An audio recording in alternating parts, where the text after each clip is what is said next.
Good afternoon and welcome to the City Club of Cleveland. My name is Paul Harris and I am president of the City Club's Board of Directors.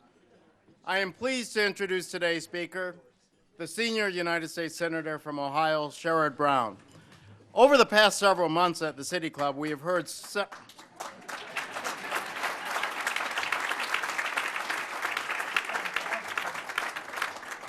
I'm not sure whether that means we have both sides of the aisle represented here today, but as I said, over the last several months at the City Club, we have heard several speakers, including our government shutdown panelists 2 weeks ago, and former Senator Olympia Snowe on September 20, address dysfunction and partisanship in Washington.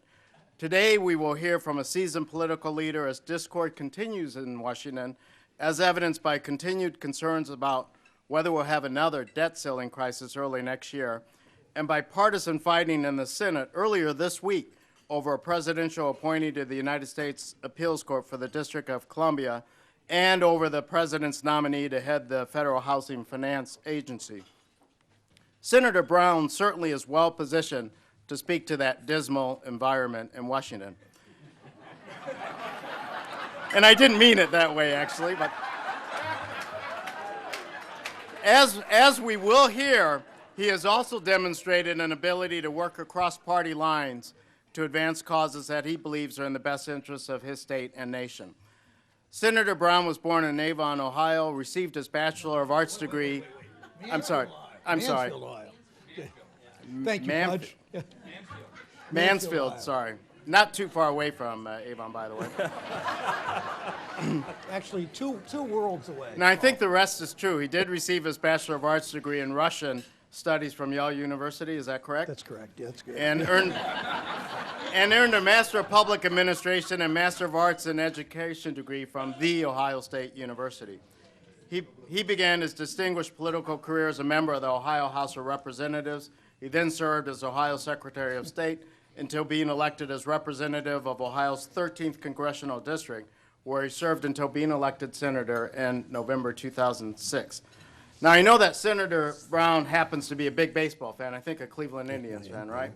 So we aren't going to discuss baseball today. That's not the subject of today's discussion, even though, you know, we could talk about the Red Sox winning another World Series. But we will hear this. We will hear the senator's perspectives on whether our leaders in Washington will strike out in resolving serious issues facing the nation, including health care, stagnant economic growth, and the deficit. Now, I referenced, during one of the many interruptions so far today,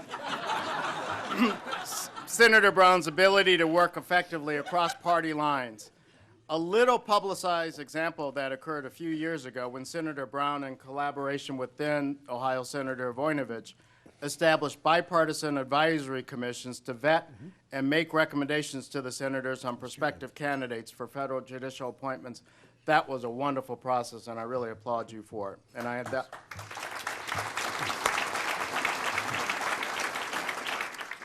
More recently, Senator Brown sponsored, with David Vitter, a Republican from Louisiana, legislation that the senators believe would end too big to fail in the banking industry. Now, that legislation has spawned significant debate on Capitol Hill among think tanks and in the financial service industry in which I operate, as implementation continues on the massive Dodd-Frank Act and other domestic and global regulatory reforms. Dodd-Frank alone required 398 rulemakings, 168 of which have been finalized based on a report issued earlier this morning. Now, after brief remarks, Senator Brown will have a conversation with Russ Mitchell. Before coming to Cleveland, Mr. Mitchell served for CBS as anchor of the early show on Saturday and as weekend anchor of the CBS Evening News. He joined WKYC in Cleveland as managing editor of the Evening News and lead anchor of the 6 o'clock and 11 o'clock evening newscast. So, with that, I present on behalf of the City Club of Cleveland, Senator Sherrod Brown. Sorry about that, birthplace. Paul Harris, thank you, and it's a thrill to be back here I've never had an introduction to the City Club quite like that, but it's good to be back. I appreciate that. But I appreciate, and what Paul didn't say is this bipartisan commission we put together, which is pretty much half Republicans, half Democrats, to interview anybody that wants to be a federal judge when there's an opening either in the North or the Southern District, that Paul chaired this commission for us to look at Southern District attorneys who wanted to be federal judges. And we both 3 times we've done this, twice in the Northern District, once in the Southern District. We've had good selections and consensus pretty much from almost all 17 members. And as I said, roughly half Republicans and half Democrats. Special mention too of Terry Dixon Murray, who's here as a guild member for the Plain Dealer. I thought I would add that, in addition to Henry with the Northeast Ohio Media Group.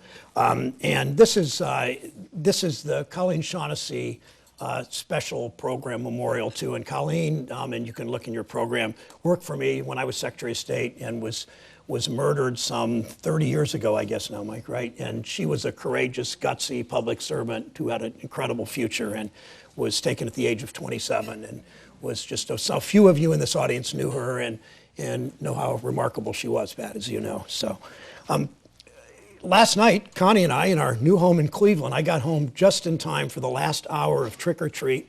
And we had, in our place we live, we moved into an area it's called Mill Creek on the southeast, in the city of Cleveland, right on the Garfield, near the Garfield border, near Metro Parks in the old kind of Harvard Lee area. And we had 400 people, 400 kids come to our house. It was very cool. Connie stood on the front porch, and she bought candy. She heard there was going to be a big crowd, and she planned well. She always plans well. So anyway, in everything she plans well. And one other introduction: Hope and Stanley, our longtime friends, who are here. Hope and Stanley Adelson, who have been longer time friends of Connie's, although acquaintances of mine, but close to Connie many, many years ago initially, and were kind of parents to her when she moved from Ashtabula to Cleveland. And Hope and Stanley they belonged to the City Club, I think both of them since 1941. So they are the longest serving members of the City Club.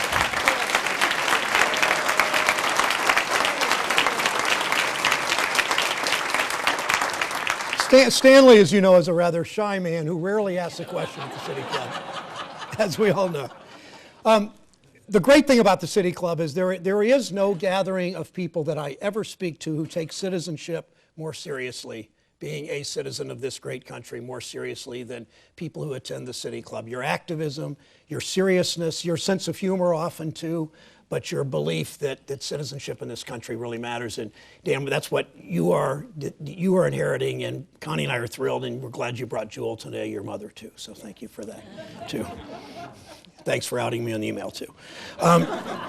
There's no better place, the City Club, in my mind, to discuss an issue as complex and arcane, and frankly, I think as important to Ohio, is financial reform. And that's what I want to talk about in my remarks. I obviously will take questions on anything you want. I want to start with a story. It's a troubling story. 5 years ago, this time of year, fall of 2008, 8 weeks before the presidential election between John McCain and Barack Obama, most Americans in those days didn't think much about Wall Street. They didn't really see much of a connection, a Wall Street connection to their lives.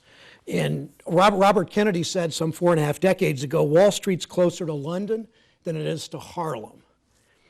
In mid-September, I remember exactly where I was and when this happened. In mid-September, I was in Zanesville. I got a call from Majority Leader Reid's office. It was noon on one day, and his office told me to be on the phone at 2 o'clock that afternoon to be part of a conference call with Senate Banking Committee members and President Bush's Secretary of the Treasury, Paulson, and Chairman of the Federal Reserve, Bernanke. You could hear the fear in their voices on that day in September when they spoke of the Lehman Brothers collapse, when they warned of the imminence of a Wall Street implosion that would do huge damage to Main Street and do huge damage to the financial system and do huge damage around the world and across the United States. They asked in that phone call for $700 billion from Congress. They said they needed it in a few days, and they said they needed it with no strings attached. They wanted the money to bail out the banks and mostly Wall Street banks. They wanted that money to prop up a financial system that was worse than fragile at that moment. When I make a tough decision, and the vote on TARP was one of the hardest decisions I ever made, and I remember I will often make a list of kind of line down the middle of the page, why vote for it, why vote against it, and sort of think it through that way. And at the bottom of the page, I remember I wrote, this is the best vote I'll ever cast and the worst vote I'll ever cast. And we passed TARP, as you know, after the sort of far right sort of sabotaged in the House. They came back and ultimately passed it. The Senate passed it. It led to, in fact, restoring over time the financial health and most of the financial integrity of the financials of the system. It also led later to the auto rescue, which played a huge role in manufacturing beginning to come back in this country, and especially in our state. In the years leading up to that September day of 2008, much of the financial industry had been deregulated, as you know. The walls between traditional banking and Wall Street trading had been dismantled. The sun was shining on Wall Street. Wall Street risky behavior was rewarded with gargantuan profits and huge bonus for the firms, and huge bonuses and multi-million-dollar bonuses for the executives. Something else was happening in the country at the same time in our financial system. The largest banks were growing ever larger. Listen to this number. 18 years ago, the 6 largest banks in our country, their combined assets were 18% of GDP. 18 years ago, the 6 largest banks combined assets, 18% of GDP. Today, the 6 largest banks combined assets, 63% of GDP. The largest 6 banks combined are larger, they're twice as large as the next 50 banks. In the next 50 includes Paul's, includes Huntington, includes Fifth Third, includes Third Federal, includes Middlefield, all of these banks. The top 6 were twice as large as the combined assets of the next 50. We saw something happen to our economy, too, at the same time. 30 years ago, manufacturing made up about almost a quarter of our gross domestic product. That declined, now it's barely above 10%. Financial services, 30 years ago, was about 15% of GDP. Today, it's over 20% of GDP. And you know what that means in Ohio. You know what that's meant for our Ohio economy. We're the 3rd leading manufacturing state in the country. We make more than any other state except Texas, twice our population, and California, 3 times our population. So I had approached, in the early days, the Obama administration with coming up with a manufacturing strategy. What do we do to bring back manufacturing? I asked Larry Summers, then the top financial advisor for the president, economic advisor for the president, to come see me. He sat across from my desk, or across from the conference table. And when I talked about a strategy, a manufacturing strategy, he said, wait a second, Sherrod. He said, we can't pick winners and losers in this society. We can't do that. I said, Larry, nothing personal, but you have picked, this government, presidents of both parties, have picked winners and losers. You picked financial services as the winner in terms of deregulation, in terms of trade agreements, in terms of tax policy. We all remember what happened in the weeks after the bailout. 401ks were tanking, retirements were shrinking, homes plummeted in value, shoving far too many homeowners underwater, as they say in financial terms. Jobs were disappearing by the hundreds of thousands. Paulson, Bernanke, Obama, Bush, Dodd, Geithner, Barney Frank, all of them promised never again would we go through that, never again. That's really what Dodd-Frank was all about. That was the purpose of Dodd-Frank. But even in the midst of this national emergency, and remember, the month that Barack Obama took office, January of 2009, we lost 700,000 jobs in this country, many of them manufacturing jobs. But even in the midst of that national emergency where people were fearful and anxious about their futures, their jobs, their families, their retirement, even holding on to their own homes, even in the midst of that national emergency, Dodd-Frank faced an uphill battle to pass it through the Congress. 3,000 bank lobbyists descended in Washington, 6 for every member of Congress. 4 months passed, introduction to markup, 6 weeks on the Senate floor, conference committee, passage finally, signature by the president. Generally a good bill, generally did things that mattered. Consumer issues, dispute resolution, some things that really, a resolution of wind down of financial institutions, a lot of the things that made a lot of sense for the financial institutions. Soon after the president signed it, the top financial services lobby in the United States in Washington said, now it's halftime. And that's, you know what he meant? He meant it's time to go to work with the regulatory agencies. They work to weaken rules, they work to dilute regulations, they work to defeat consumer protections, and frankly, Wall Street's win in the second half. 3 years later, as Paul pointed out, 3 years later, he didn't give a percent, he gave numbers. 3 years later, only 40% of rules to implement Dodd-Frank have actually been adopted. Personally, I think too big to fail still exists and still is a problem that needs fixing. Lots of experts disagree with that assumption. But it really doesn't matter what I think. It really doesn't matter what Barack Obama thinks or what a Yale economist might think or Jamie Dimon thinks or Paul Harris thinks. It really doesn't matter what any of us think. What really matters is what the market thinks.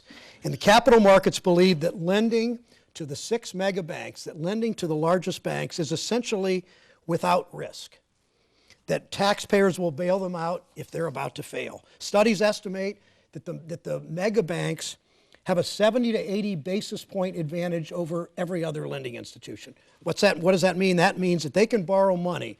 The 6 mega banks can borrow money at about 0.75% lower rates than can Key or PNC or the Charter or Lorraine National Bank or the Middlefield Banking Company or the Sycamore Banking Company or any other banking institution in this country.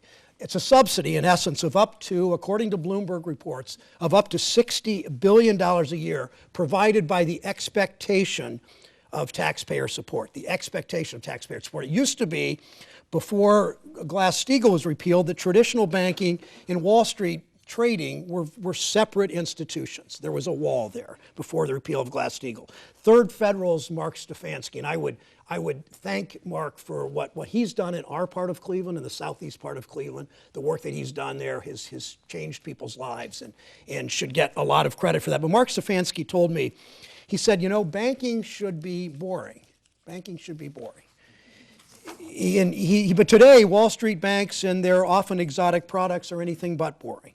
We now have trillion and $2 trillion mega banks that offer checking accounts, that trade derivatives, that underwrite stocks and bonds, that sell insurance, that even own and stockpile commodities like aluminum, that control oil pipelines and oil tankers.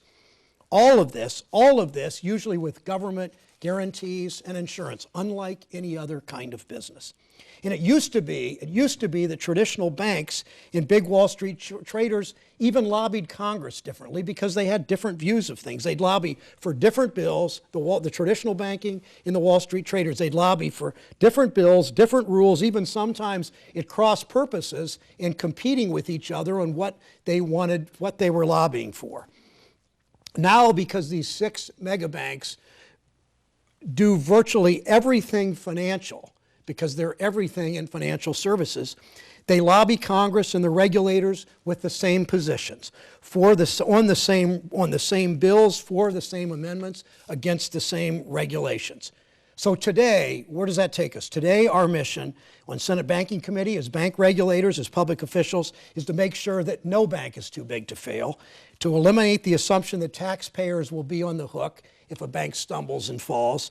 And so far as too big to fail has morphed into too big to manage. Just read the newspapers once a week. There's an article about that. Has morphed into too big to manage and too big to regulate. Our efforts have fallen short. Here's what we need to do, and here's why I'm optimistic.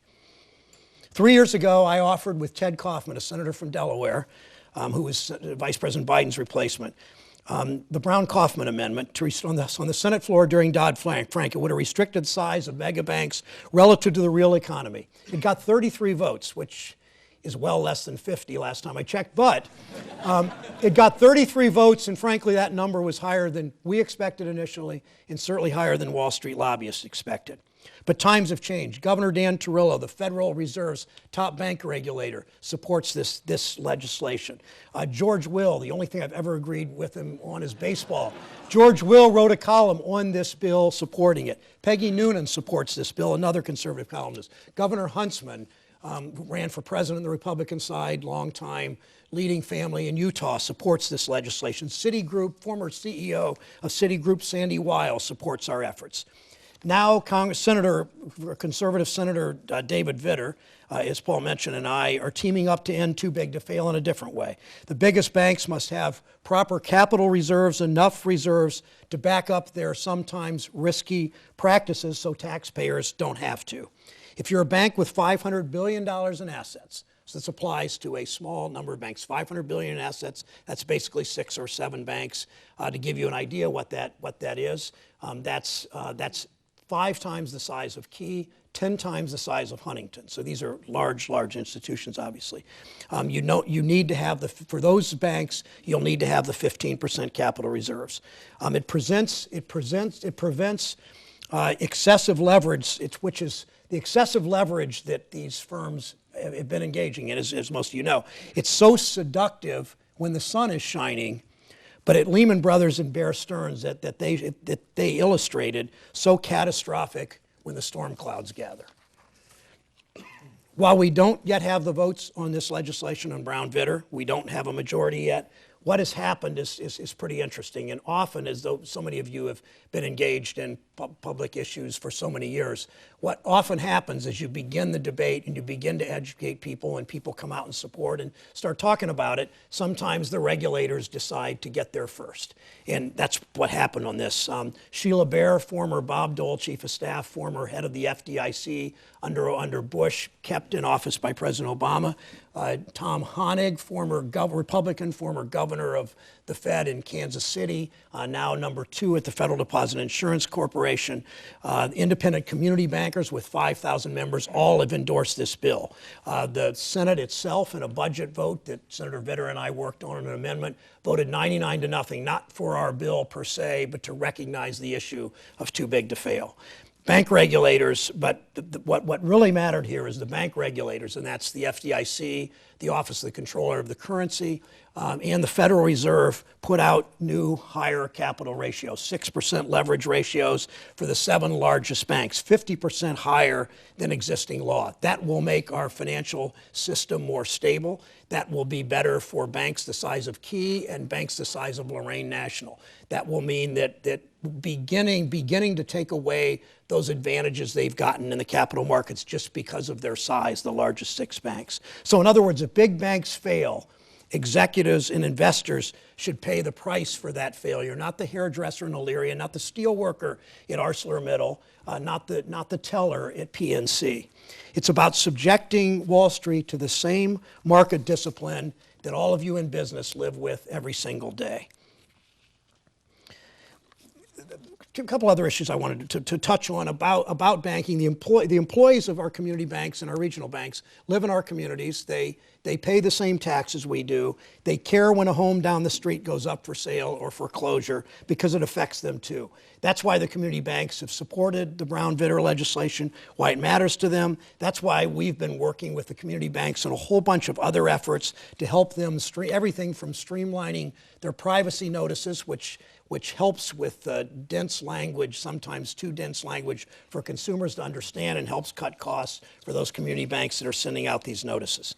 And that's when you look at Ohio's richness, if you will, of banking interests with the major regionals and the community banks. I think you see the potential we have here. Let me conclude with a story. 2 decades ago, Barings, what was then an iconic international bank, was destroyed by fraud committed by one of their traders. In reality, there were no profits, but just big losses that he concealed until the firm collapsed.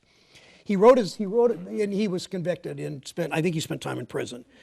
He was writing about his actions in his memoir, and here's what he said. Luckily for my fraud, there were too many chiefs who would chat about it at arm's length but never go further. They never dared to ask me any basic questions, since they were afraid of looking stupid about not understanding futures and options. Think about that. Think about when you read articles in the business sections of the Wall Street Journal or the New York Times. Think about the language that's used, and think about the potential for obfuscation and how important it is, to talk in real English about these issues that really matter. That's why I wanted to talk about this today, because this is complicated stuff. A lot of you know a lot about this. Some of you may not have. I came on this committee without a lot of financial background 7 years ago, but I know how important it is to Cleveland, how important it is to this country. That's exactly the strategy with what happened with Barings and the person who committed that fraud. He was a Singapore banker, a Brit, I think, who lived in Singapore, if I remember. It's exactly the strategy that the London whale took as J.P. Morgan's losses were growing, eventually reaching $6 billion. They were able to absorb those without too big to fail problems, but not always if these kinds of things continue. The point is we shouldn't be afraid to ask questions that will lead to the reforms we need. How much unregulated control should the largest financial institutions have over areas outside of traditional banking? How long will we allow Main Street to continue paying for a crisis that they didn't create? My little note about to the CEO of Eaton was partly about some people in this country think the people that should pay for the profligacy in the excess of Wall Street should end up being people on Medicare and Social Security and the cuts they face to balance the budget from the problems that some others have created. That was the point of that email. I didn't say it all that well, but anyway. And ultimately, why can't the super regional banks, the banks like Key and Fifth Third and PNC, these banks that are not a threat to the system the way the largest six are, why can't they can do as good a job as the taxpayer subsidized banks, but they are in many ways, but they're at a competitive disadvantage. We have in this state hundreds of strong community banks. I've been to visit probably 25 of them and sat around their board tables and talked to them. We have 4 of the best regional banks in the country, and I've been to all of them and talked to management on the phone and in person that all contribute to our state. Unlike Wall Street, our regional community banks are subject to the laws of the market. To those who say we've done enough, I point to the recent comments in response to a question I asked Jack Lew, the Secretary of the Treasury. He said, if we get to the end of this year and we cannot, with an honest, straight face, say that we've ended too big to fail, we're going to have to look at other options. After the Great Depression, Congress passed 7 financial reform bills in 8 years. So it's not like we do dodd-frank and then we sit and wait and stop these regulations from coming to pass. We stay involved, we stay vigilant. It's clear more needs to be done, including, I believe, including too big to fail. We will not get the reforms we need. It's need as long as finance is viewed as something that affects London and New York and doesn't affect Cleveland. It affects us every day. It affects all of you in your lives, in your businesses, in your home lives, in your homes, in everything you do. I thank you and look forward to the questions.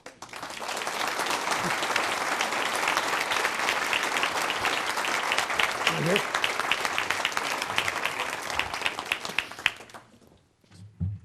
Thank you, Senator. Today at the City Club of Cleveland, we are listening to a Friday Forum featuring Senator Sherrod Brown. We'll return momentarily to both Mr. Mitchell and then to you for your questions, a part of a special tradition here at the City Club. Start formulating your questions now, and please try to keep them brief and to the point so we can get as many in as possible. We welcome all of you here and those joining us via broadcast on WVIZ PBS, 90.3 WCPN, and 104.9 WCLV Idea Stream, WTAM, or one of the many broadcast partners that we have across the country. Broadcasts of the City Club are made possible by Cleveland State University and PNC, and our live webcast is supported by the University of Akron. Next Friday, November 8th, the City Club welcomes Peter Baker, White House correspondent for the New York Times and author of Days of Fire, the Bush-Cheney White House.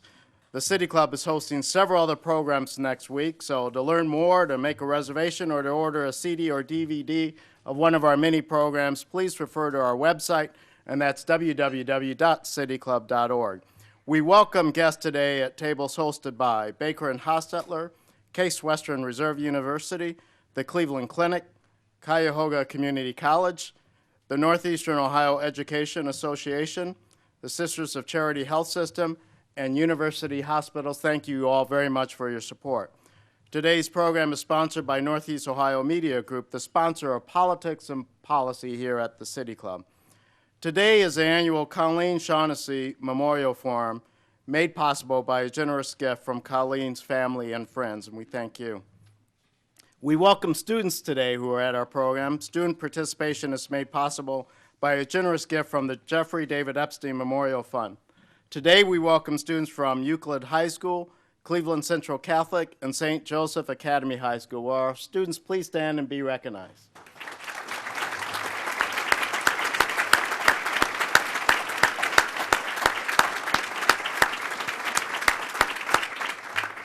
And we will now begin our Q&A, beginning with Mr. Mitchell. Paul, thank you so much. Good afternoon, everybody. Thank you for having me today, Jan. Senator, it's good to talk to you again. And as Paul pointed out, the way this is going to work, I'm going to ask a few questions. I don't know what that is, but a few questions. Circumstances beyond our control, different union. I'm sorry, folks, we'll get it fixed up, though. I'm going to ask a few questions here. As Paul said, please formulate your questions. Going to go to you in just a bit. So, how's it going? Doing well. I want to apologize for bringing up the Red Sox. Russ is from St. Louis, and you didn't offend me because Cleveland didn't last that long in the playoffs, but you offended him. I almost walked out, but it's okay. I know. Okay. Before we talk about the dismal state of affairs in Washington, as Paul pointed out, let's talk about some of your remarks today. Going back to 2008, I was living in New York, and I lived in the private building where I lived. There were some of the most miserable millionaires I've ever seen during that time because their bonuses were leaving. Wall Street was falling apart. The country was falling apart, as you pointed out not long after that. When we look, thank you, Kevin. When you look at 2008 and you look at today, let me ask you a question. Could we ever get back to 2008? Could that happen again?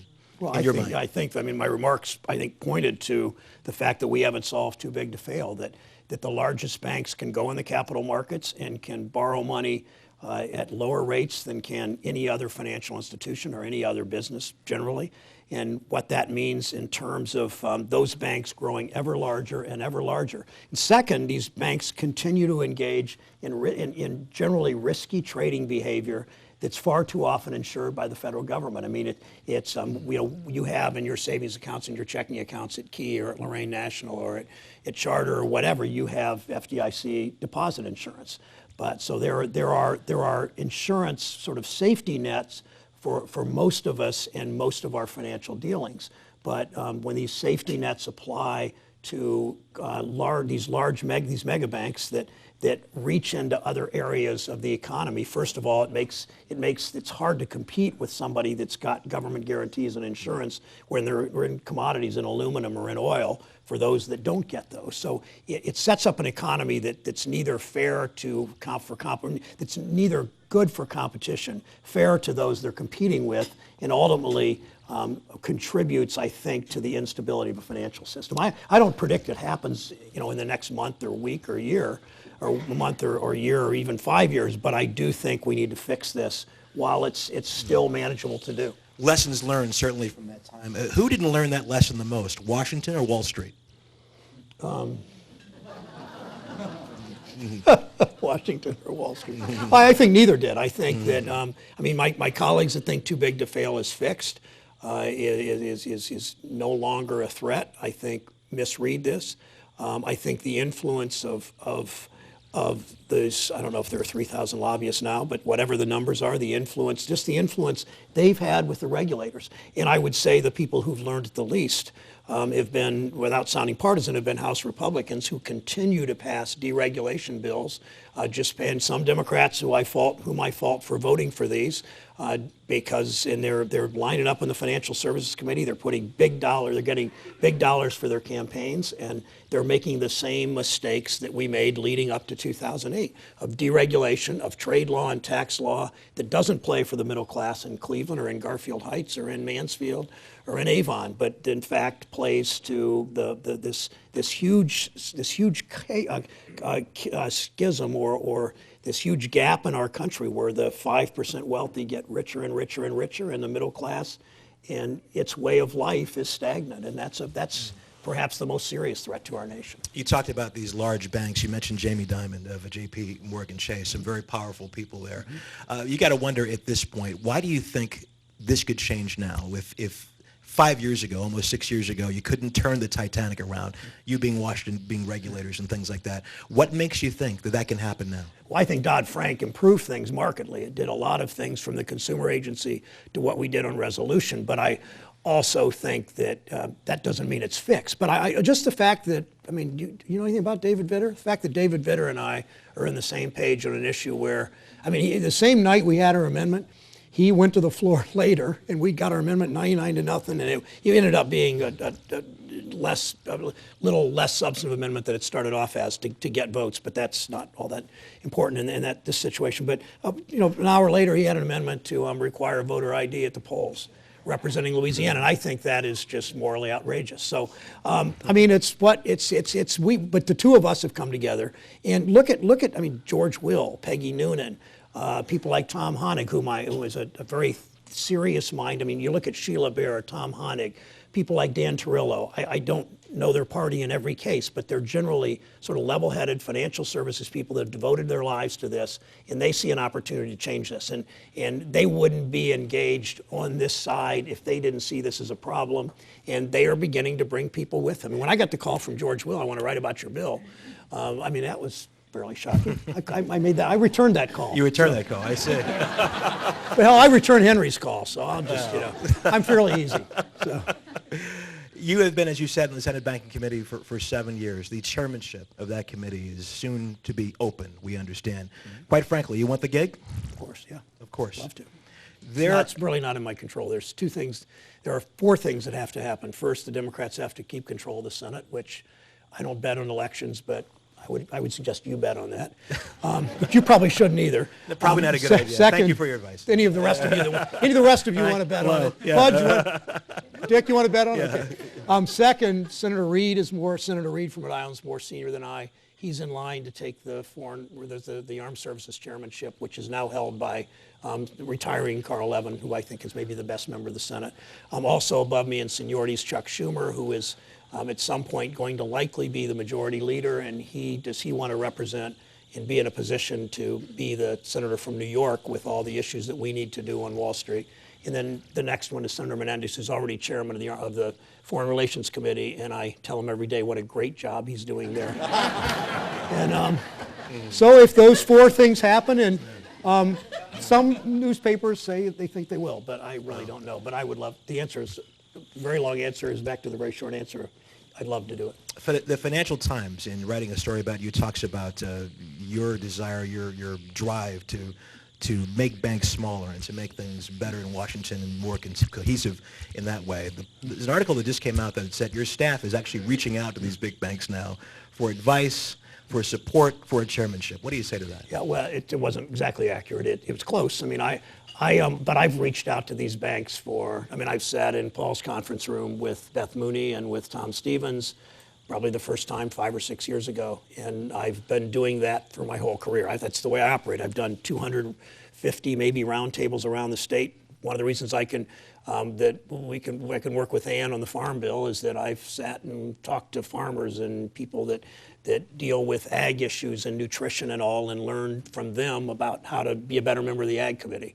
And the same with banking. So the story was some reporter, I think, probably woke up and had heard from somebody lobbying that Brown had reached out to us, but it's what I've done. I've done it with community banks. I've done it with the big regionals. And I did a town hall with J.P. Morgan Chase in Columbus after I introduced Brown Vitter, and there were 200 employees there. They have 19,000 in Ohio, J.P. Morgan Chase. I got nothing against their employees. I just think their bank would serve the country better if the largest 6 banks were small enough that they didn't get a government subsidy and they could compete fairly with all these other banks. Community banks have some advantages over the big banks, but those are advantages earned in the marketplace. The largest banks shouldn't have a built-in taxpayer subsidized advantage that doesn't serve any of us. You got to watch those reporters. Just want to point that out to you. I appreciate that. You I know some reporters fairly intimately. You do? Yes. Okay. At least one. I understand.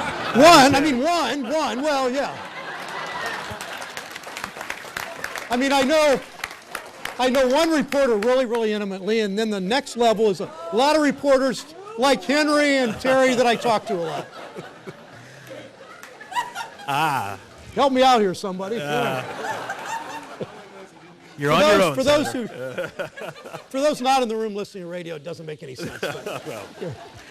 One more question for me, then we're going to take questions from the audience. We talked about, going back to Paul's point about the dismal state of affairs in Washington. There was a poll last month that showed that only 17% of Americans approve of what is going on in Congress. The president has like a 42% approval rating, which is his lowest mark as well.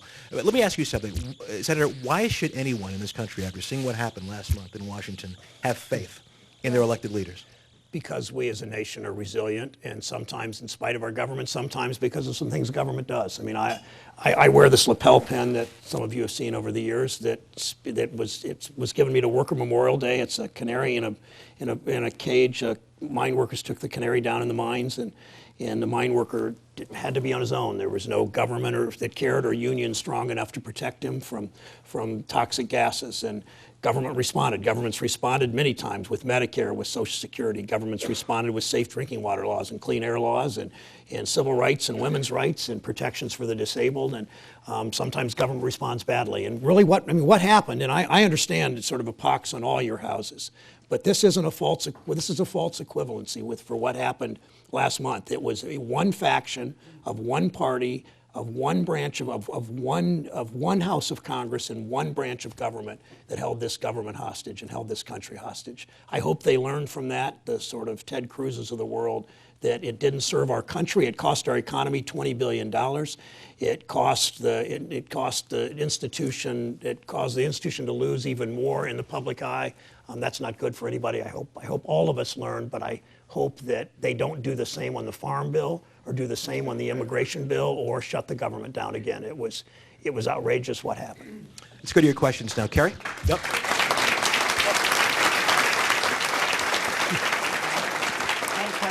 Over here to our left.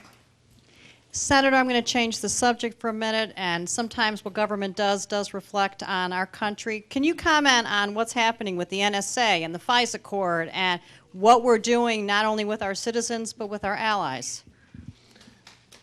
Thank you. I'm very troubled by it. I was somebody that voted in the heat of the aftermath of September 11th. I voted against the Patriot Act because I thought it was an overreach by our government. That was with a Republican president. I'm unhappy with this Democratic president on some of the overreach with NSA. I'm aghast about the tapping of the phone of foreign leaders, especially those who are allies. And I think the president needs to be a little more open about what all this is about, and because I don't think it serves our country well. Right over here. Good afternoon. On the cover of, and by the way, I just heard my call too. So I do. Pretty cool opportunity. On the cover of the front page of the Plain Dealer today, there is an article. It's a big day. People will experience a reduction in their food stamp benefits beginning this month from an increase that came in the economic stimulus bill of 2009. And it's a harbinger of things to come. You've been placed on the conference committee to reconcile a $4 billion cut passed by the Senate and a $40 billion cut passed by the House. And I've talked to you briefly about it, but what I'm trying to reconcile is how is there a middle ground with that when we've got, as you said, people holding the government hostage, and you've got to find a middle ground and a bill that can get passed, a farm bill that can get passed and not vetoed by the president. How do we get a farm bill, and do you see that happening so that food stamps aren't reduced by $40 billion or $30 billion? Or 20 or 10. Yeah. I thank you for that question, and I think we're all troubled by that, what this could actually mean. The cuts she talked about, to people that understand the background, back during the Affordable Care Act, we did a number of things. But back during the stimulus, the Recovery Act, and the first, if not the first bill, the first major legislative effort after Lilly Ledbetter, I think, was the first thing we did. The next major legislative effort was to do the Recovery Act, which clearly has worked. It's clearly made a difference for our economy and our country. One of the things it did, it put more community health centers out there. One of the things it also did was a temporary help for those who were part of the trade adjustment. I remember the Trade Adjustment Act got assistance for their health care over a period of months so they could get back on their feet, that who lost their jobs because of trade agreements. And one of the major parts was what Ann just talked about with the Cleveland Food Bank, an expansion, an increase in the amount of dollars that people through the SNAP program, the food stamp program, got. The economic theory is that you put money in the pockets of unemployed people, or people without insurance, or people that are low income, or people that need food stamps. That money gets spent quickly. It has a very stimulative effect. Nothing better in terms of stimulating the economy, better than tax cuts, better than defense spending, better even than infrastructure, than money for unemployment benefits. And food stamps is the same sort of construct of that, because the money gets right back recycled into local businesses and local communities. So it's tragic that that ran out. It was, I mean, we knew it was going to run out. There's no way in this House of Representatives. It would have been hard in the Senate with the filibuster, but impossible in the House to get them to raise it back up. So that was a fight that was not even made, unfortunately. This one is more serious. They want to cut $40 billion. The Senate put a $4 billion cut in our farm bill that really isn't a cut to benefits. It's a little more complicated than that. I'd rather we hadn't done it, but it's not tragic. It's not good, but it's not tragic. But you know, they first did 20, then they did 40, and we're not playing this game of splitting the difference. I mean, might as well have done 200, then we'd cut it 90. You know, I mean, we're not going to play that game. That's not the way to do it. What Senator Stabenow, who is the chair of the Agriculture Committee, Democrat from Michigan in the Senate, and she's sort of the leader because it's the Senate majority, or Democrats, and the leader of the Republican Conference Committee is a guy named Lucas, who's not a bad guy from Oklahoma, and he's chairman of the House Ag Committee. We're not going to deal in numbers. We're going to deal in some of the language about what they've written for eligibility. Some want to do drug testing. Some want to do employment if they don't have a job. Well, people, you know, in Appalachia, you think they can find jobs? There's 9, I don't know what the ratio is. Some places it's 6 jobs, 6 people looking for 1 job. And plus, I mean, who gets, nobody's getting fat and happy off food stamps. I mean, it's not like people love this stuff. When you look at who are the majority of people in food stamps? They're kids, they're disabled people, they're seniors, and they're people making $8 and $9 and $10 an hour.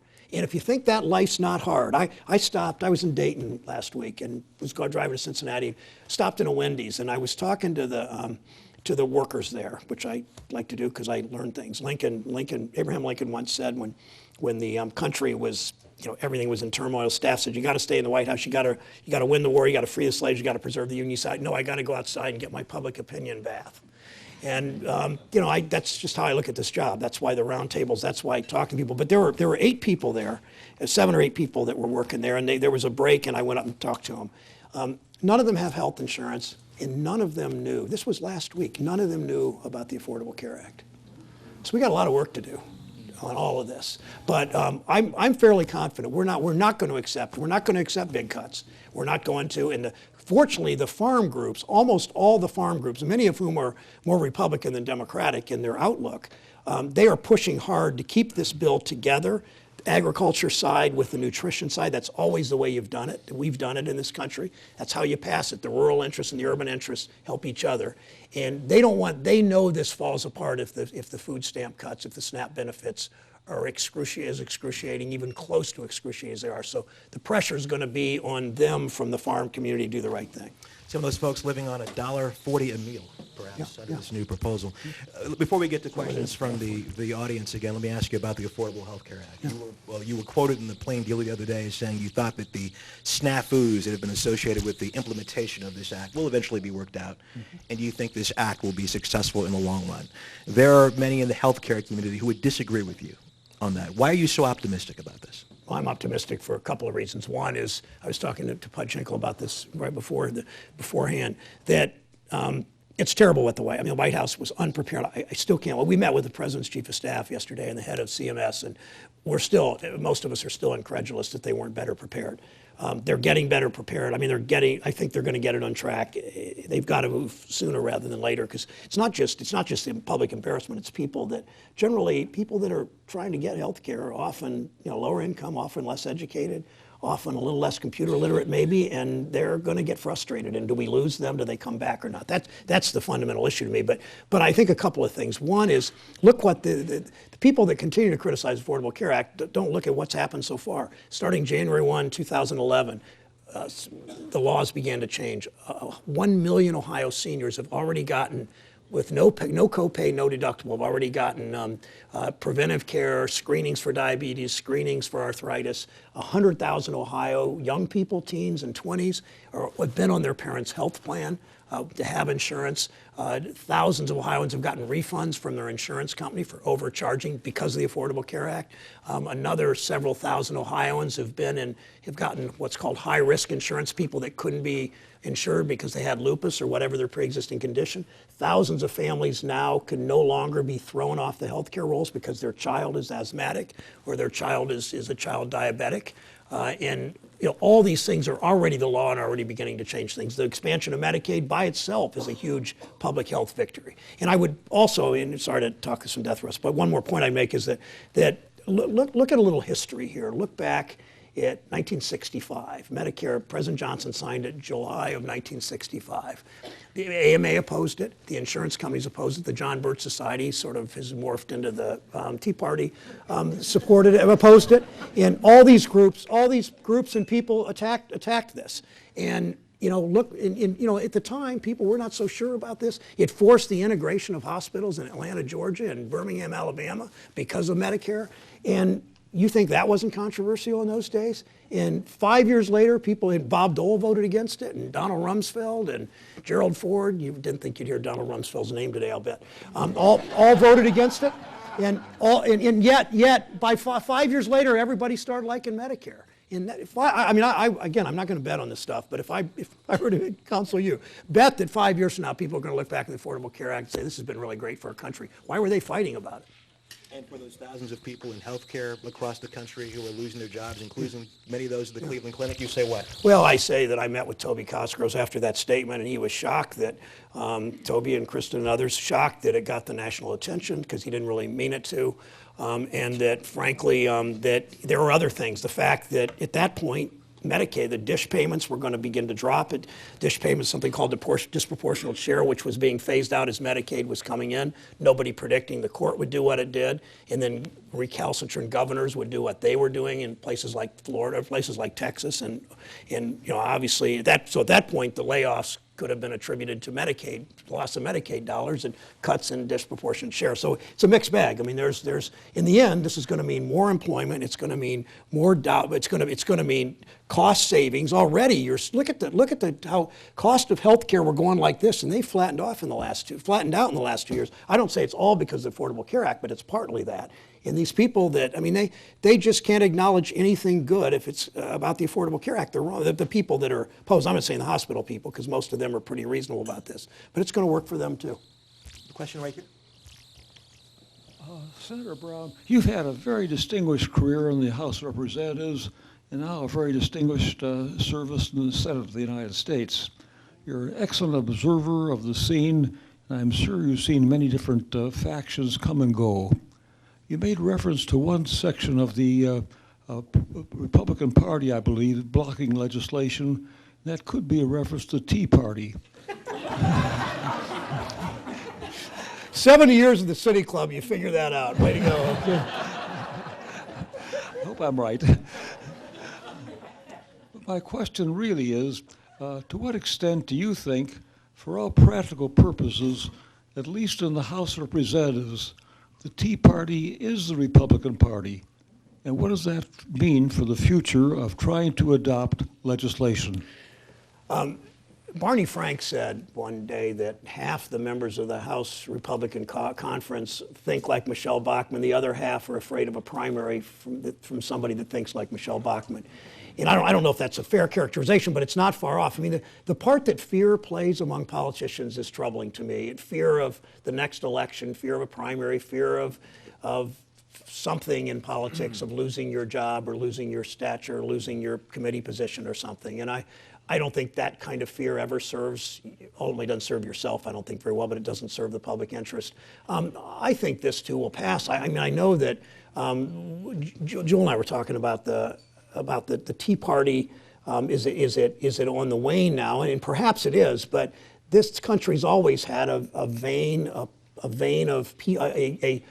a number of people who have represented sort of a xenophobic. I won't go anywhere with race on this because I'm not sure what I think about that. But people, I mean, it goes back to in the 1840s, there was 30s or 40s, there was a new political party called the Know Nothings. if you remember, and this will sound really cheap, but they later evolved into the Republican Party. But I mean, historically, they really kind of did, but that's not really the point of this. But the Know Nothing Party in those days they were an anti-immigrant party. That's my understanding. That's what they were founded in. And they were talking about one immigrant group in particular, and they said they smell bad, they dress funny, they have a weird language, they want to take our jobs, and they're lazy. I mean, they always say they want to take our jobs and they're lazy both, which I find curious. But the people that the Know Nothing Party was talking about were German Catholics. So this country's always had a vein of belief from some number of people, sort of anti-immigrant, sometimes a racial tinge, sometimes not, sort of misogynist perhaps. Not perhaps, okay. Connie says not perhaps. And it will pass, but they're not the majority. They never will be the majority in this great country. And they fear, and their fear in part is the fear of the diversity of our neighborhood in Cleveland or this country. I mean, they see a different country perhaps from what they thought we were because of the rapid changes in our country. And I think that makes it hard for them. And I have some empathy for them on that. We got time for one more question. Hello, Senator. People are being asked to decline to sign petitions having to do with so-called right to work. Can you talk about why right to work is bad for the economy of this country and how it has had a negative impact on the states where it does exist? Yeah, I mean, right. Thank you, Ms. Johnson. Good to see you again. I think I know how you stand on that. I mean, really, the people that analyze right to work really call it right to work for less. And we know, you look at what's happened in this country since the 1970s, where incomes, where profits have gone up, productivity for work.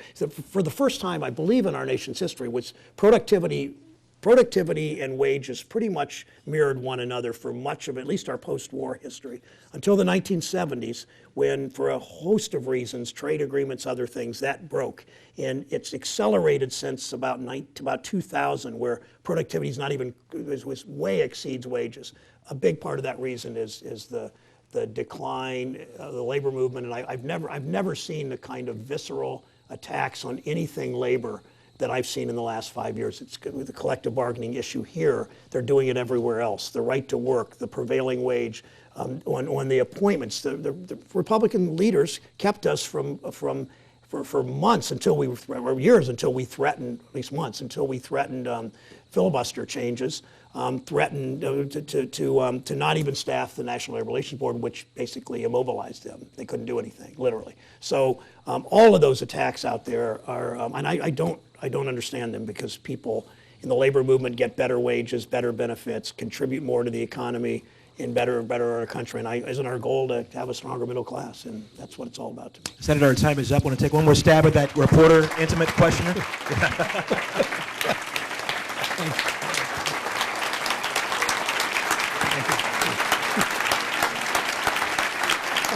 Today at the City Club of Cleveland, we have been listening to a Friday forum featuring the senior U.S. Senator from Ohio and Mansfield, Ohio, Senator Sherrod Brown. Thank you very much, Senator. Thank you, ladies and gentlemen. This forum is now adjourned.